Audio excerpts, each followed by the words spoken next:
Okay, so I just filmed a video about if you're new to it, or if you're new to guns, or if you're new to your gun, how to familiarize yourself with it, with your loading and unloading process.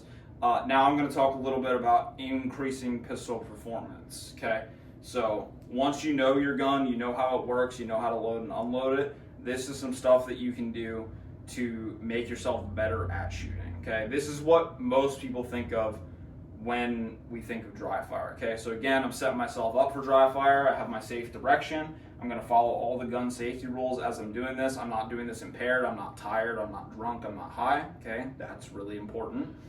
And I have no ammunition on me or in either of the guns that I have on me. These are all snap caps in here. Okay.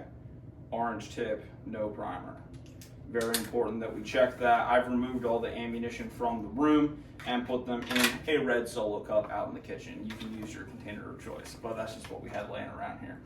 Okay, so first dry fire exercise that we do to improve our performance. I have some targets set up here. Again, you can use anything for a target, really. I am a big fan of Post-it notes. You can usually have those laying around your office, or you can go out and get some for really cheap. This does not need to be an expensive endeavor. You do not need to spend a whole lot of money to make these exercises worthwhile, and that's really the point. If we were going to spend a ton of money, we would buy ammo and go out to the range and actually shoot the gun, which is important, but okay, quick sidebar.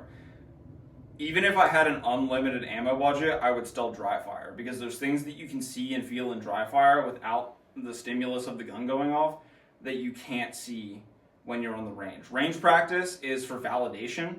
This is where we're going to push ourselves and grow our skills a little bit. Not that you can't do a little bit of that in live fire, but that gets expensive real quick. You're also testing recoil management, right? Because there's no recoil here. The gun's not going off. It's not moving. But I digress. So basic exercise. You know, I've made sure my gun's unloaded. I'll probably check that a couple times during this video because safety is of primary importance here.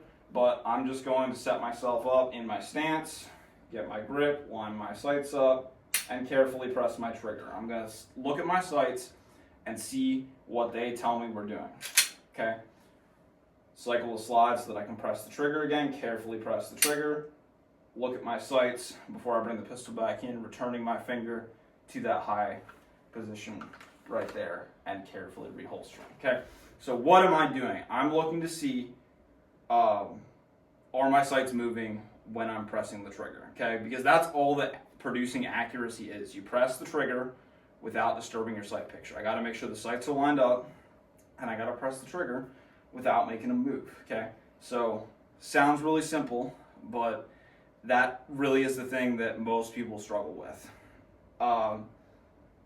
Common issues that you run into while doing this. A lot of people, when they do this kind of exercise, they do really, really well. They say my sights aren't moving, and then they go to the range and the gun moves around a whole bunch. Well, when you're doing this, you got to grip the gun like you're actually going to shoot it, okay? So you want to use all the tension that you normally would if you were going to shoot the gun. It's helpful if you've shot the gun before this. I wouldn't say that it's 100% necessary. Again, if you're just getting familiar with your gun, you can do this and it absolutely will give you benefits. But I want to have my shoulders relaxed.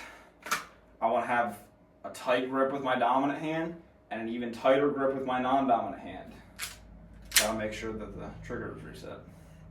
And then I'm gonna carefully press the whole way straight through the trigger and let my finger the whole way back out. I am not going to pin the trigger to the rear and then let it back up, okay? Different people teach that different ways. That's the way that I teach it, because everything that I'm doing here is to support using the gun as I would in an actual self-defense incident. Typically, those are going to be shooting accurately at a relatively high rate of speed, okay? That's going to set you up letting your finger the whole way back out past the reset point so that you don't get trigger freeze when you try to shoot fast, okay? We'll talk a little bit about that probably on a range session. And it's going to limit the amount of input that you put into the gun. If you jam the trigger the whole way to the rear, that force has got to go somewhere, right? So the trigger on my Glock probably breaks somewhere between 4.5 and 5 pounds.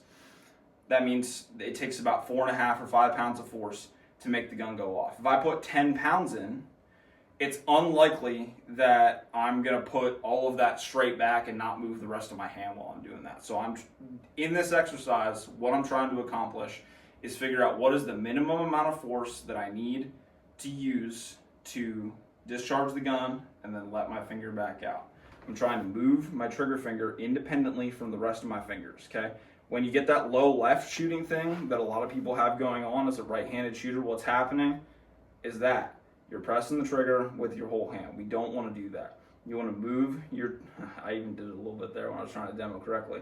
You want to move your trigger finger independently, and that is a practice skill. Our hands aren't designed to do that. That's why we do these kind of exercises, so we can condition ourselves to be able to do that. Okay, so one more time. Check to make sure the pistol's clear. Get a good sight picture, gripping the gun with the full amount of force that I would if I was actually going to shoot it, getting in a good shooting stance. Carefully press the trigger.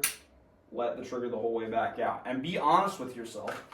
If your sight's moved, that's not a failure, that's a data point. So, okay, my sight's moved. Which direction did they move and why? Okay. Another benefit of this type of training is you can start to feel when shots are going to be off. Okay. So I could tell there my sight moved very slightly to the right because I gripped a little harder with the end of my fingers on the inside of the gun. You're not going to be able to tell all of that stuff right away, but you're gaining more connection to your pistol and you're gaining more awareness of what your body's actually doing while you're doing this stuff.